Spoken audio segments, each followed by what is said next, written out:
Hi, welcome back. I read that we have 60,000 thoughts a day, and most of them are the same ones we had yesterday, and most of them are negative. That can't be good. Just because a thought pops in your head doesn't mean it's true. Think of the kind of negative things we think about. Things like, I'm not good enough, or nobody loves me.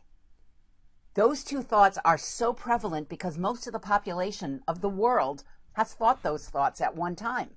But why are we letting them stay up there? Rent free up in our heads. Time to kick them out.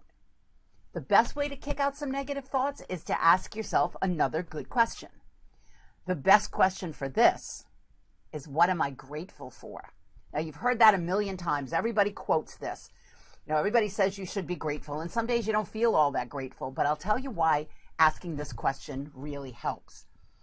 When you ask that question, you already know your brain is going to go to the answer. You could be grateful, like these days it's harder because there's things we don't have, but there's so much we do. It could be something like, I do this in the morning. I'm grateful for my pillow. I'm grateful for waking up this morning. I'm grateful for my comfortable bed.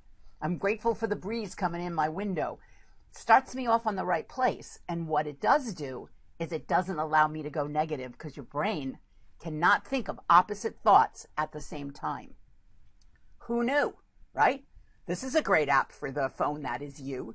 Can't think negative thoughts at the same time you think positive thoughts. So if you're on a negative roll, why not think of something positive? Excuse me, what am I grateful for? So the way I also did it with my class, we did gratitude. They had a journal to keep. And they ended up doing a gratitude journal where every day they had to write down 3 things they're grateful for, because I wanted them to get in the practice, because that, it helped them too. But the other thing we did is we started to monitor, not thoughts, because I'm not going to monitor my students' thoughts. They're entitled to their own thoughts. But I could monitor what they said, and they could monitor what I said.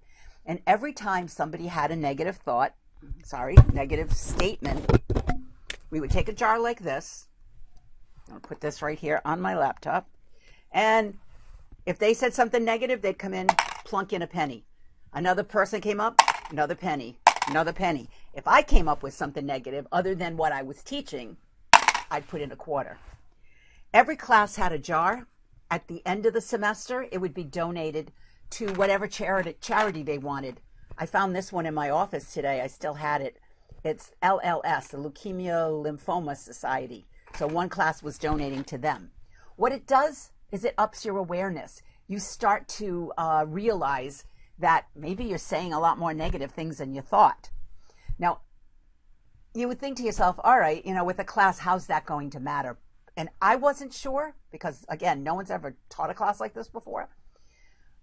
Here's what happened. My classroom became so positive that people would walk down the hall and open up the door, stick their head in to breathe the air.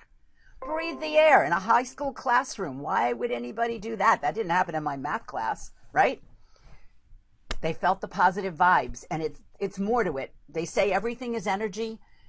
The energy of that room changed, so students would pop their heads in, teachers, administrators, teachers with a free period or prep period would come and sit in the room and take the whole lesson, because we created that positive environment by monitoring and phasing out the negative. Give it a shot. Find something. If your family wants to be involved, that's great too. Now you've got other people, because a lot of my students went out and taught what they learned to their parents or to their other teachers. I mean, the whole school changed. I got to tell you, the whole vibe of the whole school changed. It was amazing. I had no idea. But by getting a handle on that negativity, wow, lots of messages today. We got to get this little thing going too. Bye-bye. Need to put, there we go. That'll lock them out again. It's worth a try. If you want to feel more positive, let's get the negatives out of the way. And making a little jar like this might be the thing to do. So you've got the bracelet for complaining, and you got this for negativity. And what's left? A new positive you. Give it a shot. Hope it works for you. If not, stay tuned for a new one, because there's still a couple left before we get to the full course. So thanks for coming back. I'll see you at the next lesson. And until then, keep shining.